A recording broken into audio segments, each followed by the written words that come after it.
La verdad oculta sobre la esposa de Caín y las hijas olvidadas de Adán y Eva. ¿Y si la Biblia no hubiera olvidado a ciertas personas por descuido? ¿Y si ese silencio fuera intencional?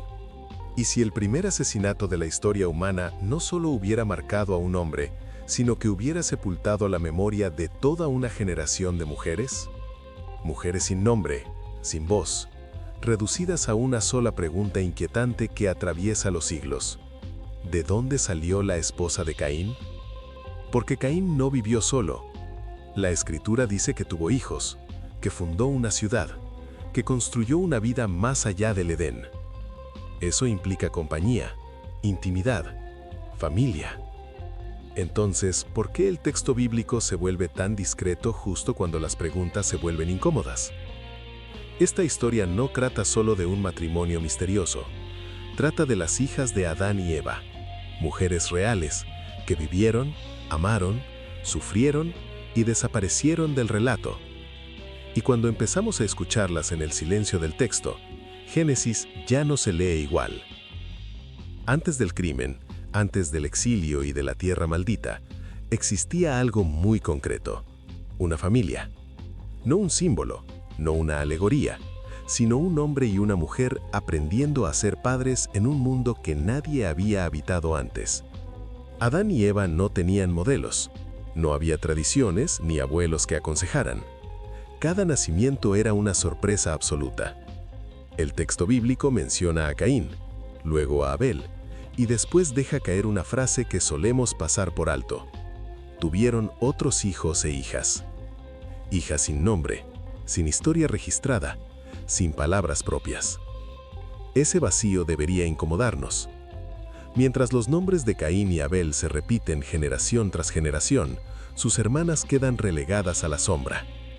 Pero ellas crecieron en un mundo herido, aprendiendo a vivir cuando la tierra ya no respondía como antes.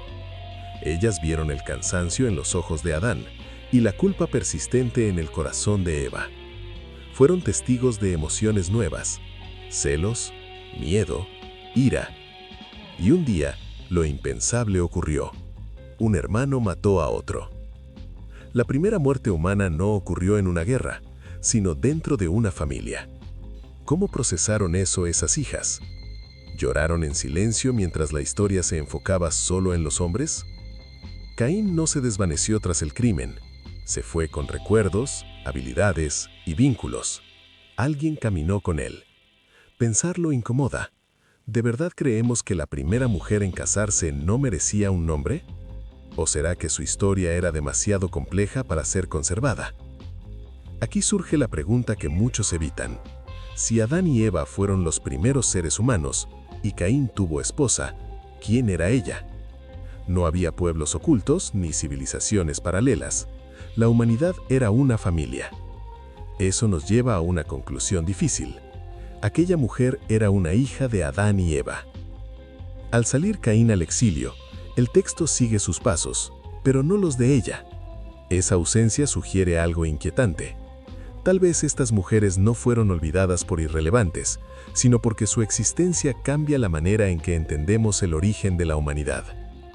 Tras el asesinato, la tierra recibe sangre por primera vez. El dolor es nuevo. El lenguaje para describirlo no existe. Las hijas observan a sus padres enfrentarse a una pérdida imposible de nombrar. Y luego llega el castigo.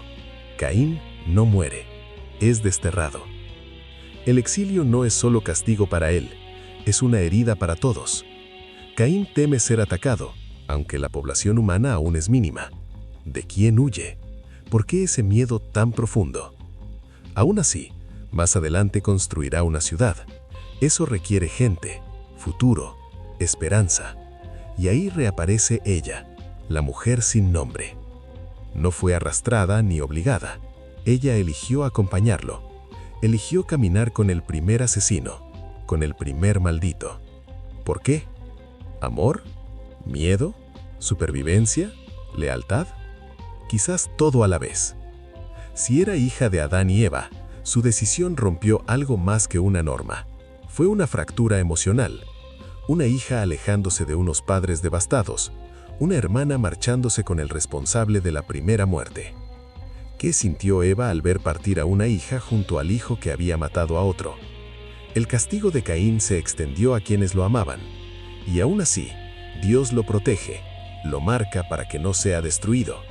Eso implica que no estaría solo. Alguien lo sostendría. Aceptar que la esposa de Caín fue su hermana resulta perturbador para la sensibilidad moderna. Pero estamos mirando un mundo primitivo con ojos actuales. En ese inicio no existían leyes sociales ni mandatos escritos. La supervivencia exigía cercanía. Las prohibiciones vendrían después. Sin embargo, lo verdaderamente pesado no es la cuestión biológica, sino la humana. Esa mujer conocía a Abel, lloró su muerte, y luego compartió la vida con quien lo había asesinado. ¿Qué conflicto interior debió cargar? Tal vez nadie lo menciona porque nombrarla nos obliga a enfrentar el precio real de sobrevivir. Ella fue más que la esposa de Caín. Fue la primera mujer en dejar definitivamente el hogar, la primera en criar hijos lejos del Edén, la primera en apostar por un futuro nacido del dolor. Mientras los nombres masculinos llenan las genealogías, ella permanece anónima, no porque no importara, sino porque la historia antigua solía seguir la línea del poder. Sin embargo, la vida cotidiana, la transmisión de valores, la enseñanza del lenguaje y de la compasión pasaron por manos femeninas. En la tierra de Nod, cuyo nombre evoca vagar sin rumbo, se levantó la primera ciudad. No era una urbe gloriosa, sino un asiento precario. Todo era aprendizaje: el fuego, el refugio, la crianza en un entorno hostil. Mientras Caín es recordado como constructor, alguien cuidaba del mañana. Esa mujer cargó hijos, calmó miedos, sostuvo a un hombre marcado por la culpa. Vivir con él implicaba cargar también con ese estigma. El hecho de que Caín nombrara la ciudad en honor a su hijo revela esperanza. Nombrar es creer en continuidad. Y esa continuidad existió gracias a ella. Sin embargo, la Biblia pasa rápido por estos detalles. La humanidad crece, aparecen oficios, música, agricultura, y aún así las mujeres casi no figuran. Pero sin madres no hay multiplicación. Ellas parieron sin medicina, educaron sin leyes, consolaron en un mundo donde la muerte ya no era excepcional. Al desaparecer sus nombres, perdemos más que datos, perdemos matices. Caín queda reducido a villano, Adán a fracaso, Eva a tentación. Las hijas, en cambio, se vuelven invisibles, cuando fueron el puente entre generaciones. Imagina a una de ellas contando a sus hijos sobre un lugar que nunca vieron, un mundo sin muerte al que no pueden regresar. Ese duelo silencioso moldeó a la humanidad. Cuando más adelante aparecen prohibiciones y normas, la población ya se ha expandido. Eso indica que estas mujeres vivieron una etapa necesaria y transitoria, cargando el peso de los comienzos. Y los comienzos siempre son caóticos. Ser mujer después de la caída implicaba amar sin garantías, parir con riesgo, confiar en un mundo que ya había demostrado su violencia. Aún así, confiaron. Ellas enseñaron cuidado, moderación, empatía, porque alguien tenía que evitar que el caos se repitiera. Mientras el texto sigue linajes masculinos, la estabilidad emocional de la humanidad nació en hogares sostenidos por mujeres sin nombre. Tal vez si la violencia no se multiplicó de inmediato, fue porque alguien enseñó a llorar, a frenar la ira, a recordar que la sangre derramada no se borra. Antes de templos y sacerdotes, la fe era cercana, doméstica. Adán y Eva no transmitieron doctrina, sino experiencia, y esa memoria pasó también por sus hijas. Olvidarlas empobrece nuestra comprensión de una fe vivida antes de institucionalizarse. El silencio del texto no niega su existencia, nos reta a escuchar más allá de lo escrito. Hay un peligro en las historias incompletas. Asumimos que lo no mencionado no importa. Pero la Biblia misma insiste en que Dios ve lo que otros pasan por alto. Estas mujeres vivieron lo ordinario: cocinar, criar, enterrar, amar. Tal vez no fueron nombradas porque el nombrar bíblico no siempre señala valor, sino función narrativa. Algunas vidas importan no por lo que representan, sino por lo que soportan. Su legado plantea una pregunta profunda: Si tu historia no se cuenta, ¿sigue teniendo sentido? Ellas responden con su continuidad. Gracias a ellas, la compasión sobrevivió a la violencia. Gracias a ellas, la fe se transmitió en susurros, no en proclamaciones públicas. Y esto nos interpela hoy.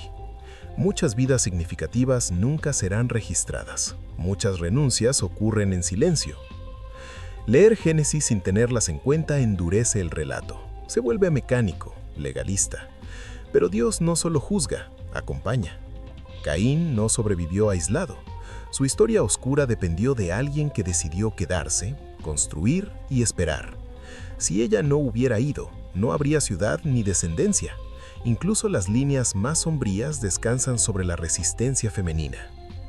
El silencio del texto se convierte así en una invitación, no para inventar nombres, sino para cambiar la forma en que leemos. La Biblia está llena de espacios que nos piden detenernos. Las hijas de Adán y Eva viven en esos espacios.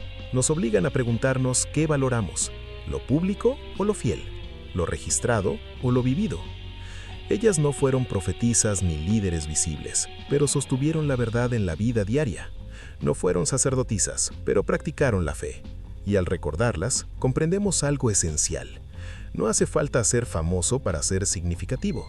La mayoría de nosotros no aparecerá en libros de historia, pero nuestras decisiones siguen moldeando el futuro.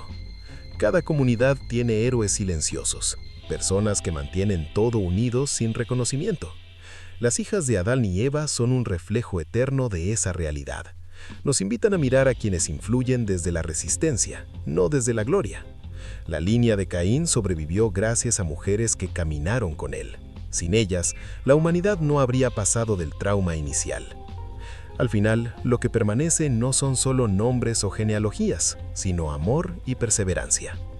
Estas mujeres nunca fueron celebradas, pero cargaron a la humanidad hacia adelante. Nos recuerdan que lo verdaderamente importante no siempre queda escrito, que no todo acto de valentía recibe aplausos, que hay historias que debemos imaginar para comprender mejor quiénes somos. La pregunta final no es solo quién fue la esposa de Caín, es a quiénes estamos dejando fuera hoy, a quienes sostienen el mundo sin ser vistos. Porque el legado no siempre es ruidoso, pero siempre es real. Y a veces las historias más importantes son aquellas que el texto deja en silencio para que aprendamos a escuchar.